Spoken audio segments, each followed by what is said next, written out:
Hi, this is George at PaintReproductions.com. We're going to continue our Vermeer reproduction of the young girl reading a letter at an open window. We're going to continue by doing some light glazing of the painting in the background. This is Cupid painting. Now, if we look back at the previous last couple of years ago, this painting wasn't there. It wasn't discovered till recently that this was actually covered over, that someone went over this after the painting and covered this part of the painting, so it was just a girl with the window, and this was an open area. Once they did some x-rays and stuff, they found his painting there, and they restored it back to this, I believe, by removing the paint. It's hard to tell how much detail he actually put into there or put into the color, because when we really look at the image here, it's cleaned out pretty good. So it's like there's not very much color, so it could have been restored on there. But I want to go for this kind of look here and not kind of here. But to do that, if you're painting paintings that are in the background or paintings hanging on the wall and stuff like that, you really want to try to avoid painting them just in the browns and just in these colors. You're gonna, as you'll see as I'm doing here, by giving it some color first, and then I'll go over it with this light brown, golden kind of glaze. Once I go over this, it should start to look like the picture on here, but still give it a little bit of depth to the color with the blues and the greens and the sky. So some of that will still come through the glaze, is what I'm hoping. It may take one or two coats, but basically what I'm going to do is I'm going to take some burnt umber. I'm going to use some of this blending and glazing medium that I use on all my videos wherever I'm doing glazing. I'm going to mix it down, thin down the burnt umber, and I'm going to apply a light glaze. And then I'm going to kind of scumble in some of the lighter colors and the darker colors into the painting and just start creating this and work on it. And then I'll let it dry and see if it needs another coat from there and do the same exact thing.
Okay, so what I've done is I've just did a really, just a little bit of burnt umber, some of my glazing, a little bit of yellow on there, and thinned it down pretty well. And I just, a nice light even coat covers the whole thing. And you can already tell it's starting to look closer to this. In fact, it actually came out pretty decent the way it kind of blended in the background, where I got a little bit of green coming through, a little bit of blue. It still may need another coat yet. But what we're going to do right now is we're going to take a look at this, and we're going to take a look at the dark places and the light places. Now, one of the things that's really difficult is you have to figure out, if when we look at this, what might be old glaze, what might be the painting, what might be this or something. It's it may seem a little bit difficult, but you just kind of get a little creative. And what you're going to do is when scumbling.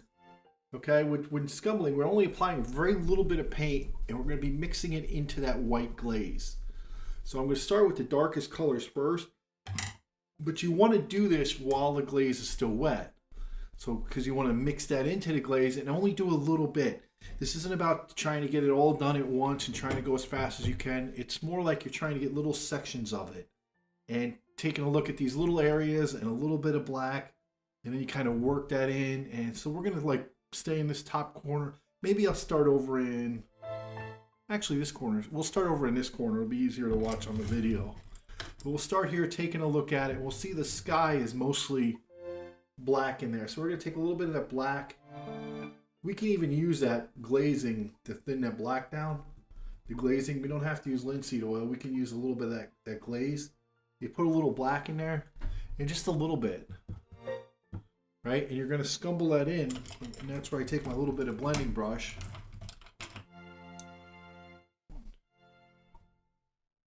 And I'm going to kind of work that black in. So we'll make sure we got enough in there. And you can dab it with one brush, like that. And then just kind of work it in. And what you're not trying to cover in everything. So just little areas of it.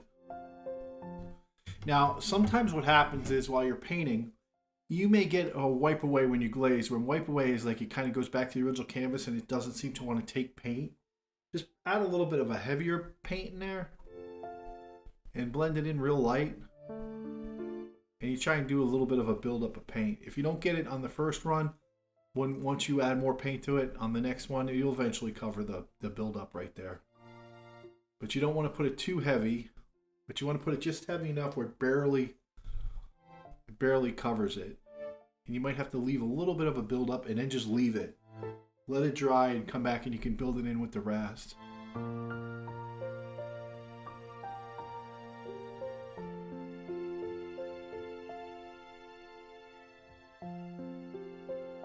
So what I'm looking at here, I'm looking at all the sky area. Because there's some brown areas, and I want to let that brown come through.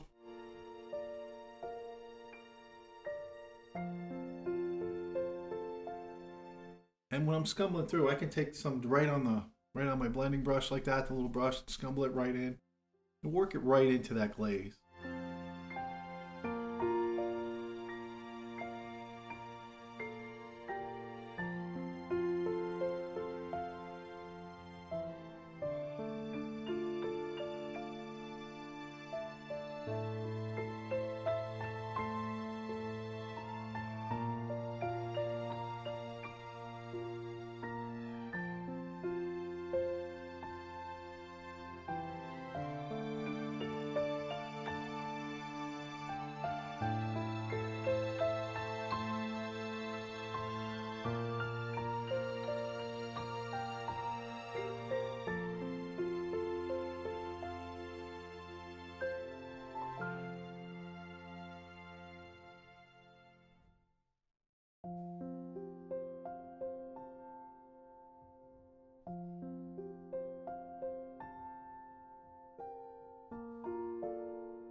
Okay, so the next thing I'm going to do is I'm going to take my detailing brush and we're going to take a look at this face and we're going to start just adding black where we need to add the black just in the face. So when we look here, we see up around on this part of his face right here, it's pretty black. What you're going to do is just add a little bit.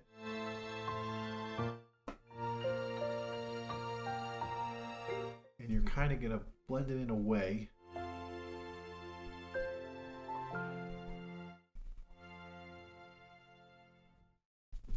And if you end up getting too much, it's okay. Just take it back a little.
So it's really important just to work on it a little bit areas at a time and don't try and get it, perfect right off the bat. So I'm going to have to come back on the face a little bit more each time. And it's definitely going to need at least one more of the glazing, which is fine. I mean, that's all part of the fun of painting it. But right now, where there was a neck missing before, we're fixing the neck right now. So I'm fixing little areas as I go. And then blending it in. But I'm not doing a bunch of work. I'm just doing a little bit at a time. I'm just trying to grab those darkest areas. Put a little black in there. And then blend it in.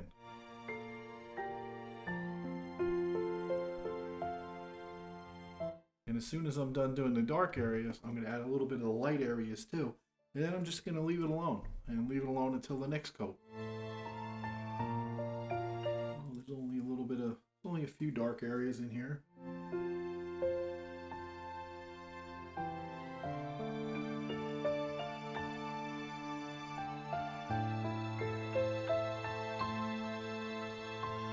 It's important that you don't go too crazy and add too much of the dark. We want to approach everything in small areas, in small sections at a time.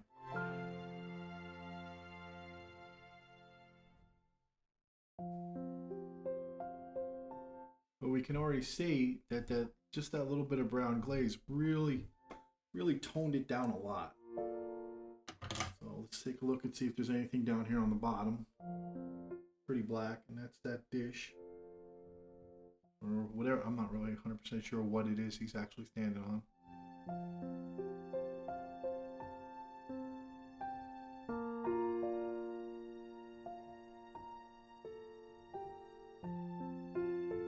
I know this is quivers, a bow and arrow. Looks like some kind of shield maybe. And then there's a mask. And it's interesting too, because if you look up this painting in some of his other paintings, it's different. In some of the other paintings, it is actually different than this, which is kind of neat. All right, so now I'm going to go and add a little bit of the light. And now from light, I'm not actually going to add light. I'm going to add a light flesh tone colors in just some of the areas. I'm going to make a nice little light flesh tone, which is just a little bit of the burnt umber, a little bit of red. If you add too much, don't worry about it. A little more white in there.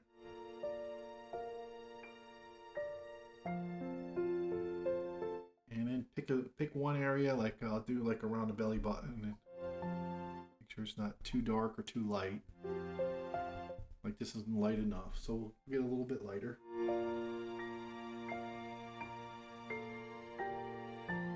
Now white's not transparent, so white doesn't go over glaze well. So you have to be really use this white sparingly.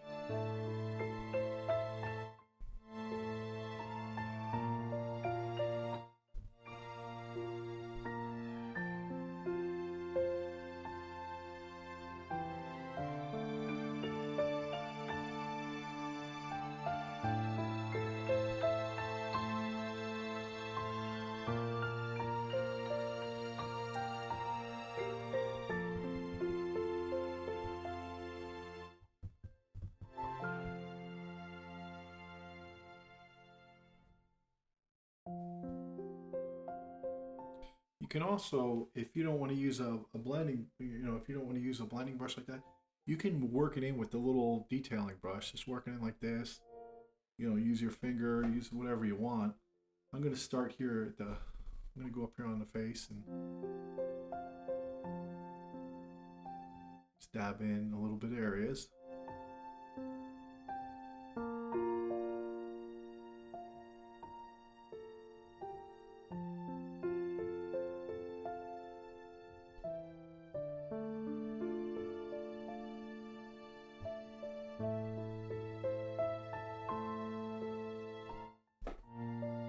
Then you take all the white off your brush and just lightly, little circular patterns, blend it into the glaze, and right into the darks.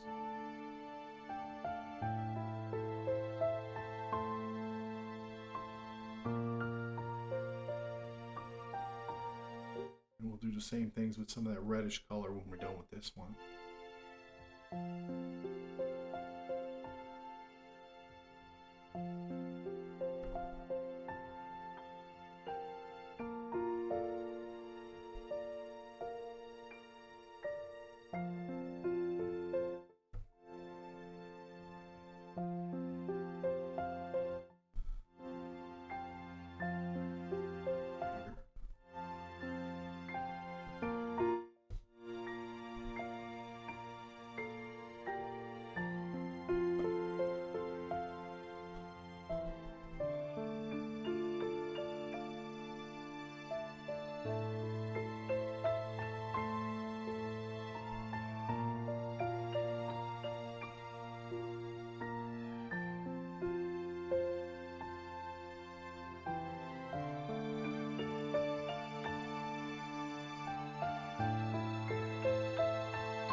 find yourself where you've added too much, just add some more glaze back into it. I'll show you that here in a second. So let's add a lot in here, and I'll show you how we tone that down. So say we didn't want to add that much. Go back to that brown glaze again.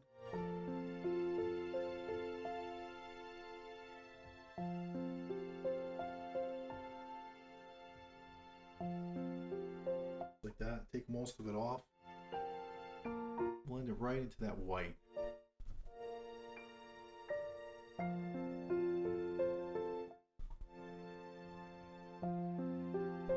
And you see you can take it right back to the way you had it. And in fact, if you want, you can add a little bit of red in there.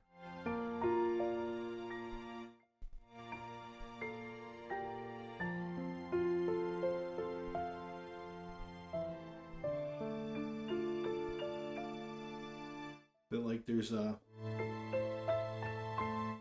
the breast area, it's just, it sticks out a little bit farther, so it's going to have a little bit more highlight.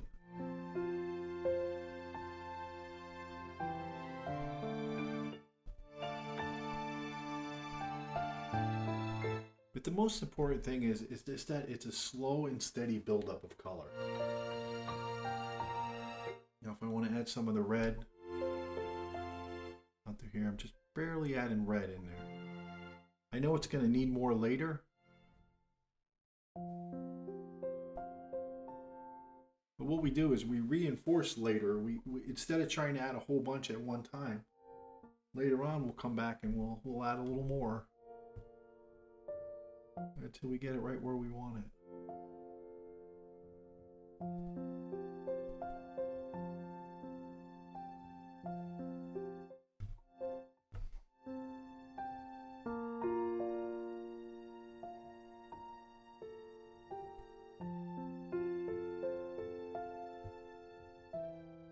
So we go all the way down here to right about where the hip bone is, and there's this reddish kind of reddish flesh tone right there.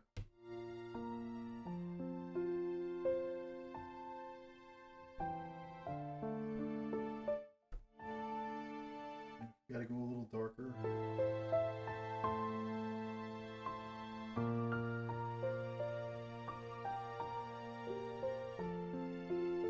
And you pull it down to the white to get the right color. But it's important you don't leave all this paint on your brush. Take this paint away from, take it all off your brush, and then just dab just a little bit in. And work that around the, like where the hip area is, where it's the darkest.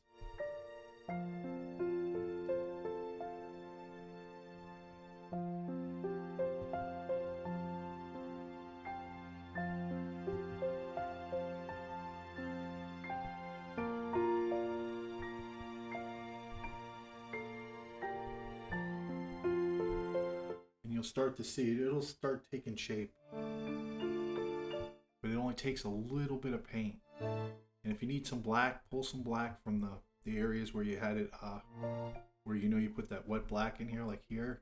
You take some black from there and put it in here if you don't need a whole bunch. And it looks like we need to take...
you'll see it'll start to kind of take shape as to what you're trying to get.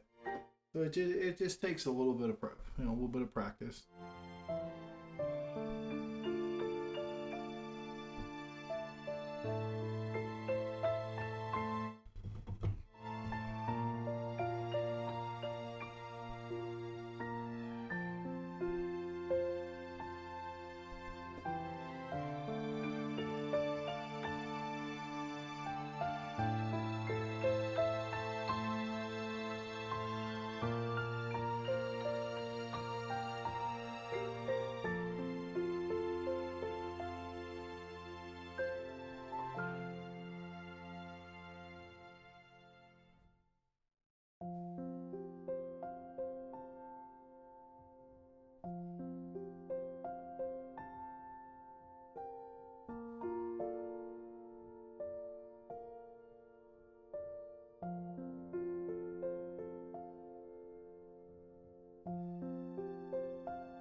Okay, so what we've done is we've added some detail to the Cupid boy. It looks like it's going to need maybe one more glazing to really give it that golden brown kind of look like we have there, with a little bit of highlights in here. But that's actually pretty close to the way I wanted it. It's not as faded as will be the original, but it's pretty close, so I'm pretty happy with it. GeorgiaPaintReproductions.com. I hope you're enjoying this, and if you have any questions, please don't hesitate to leave on the description part on the bottom and just leave any questions. I'll be happy to get back with you. Again, this is Vermeer, the young girl reading a letter at an open window.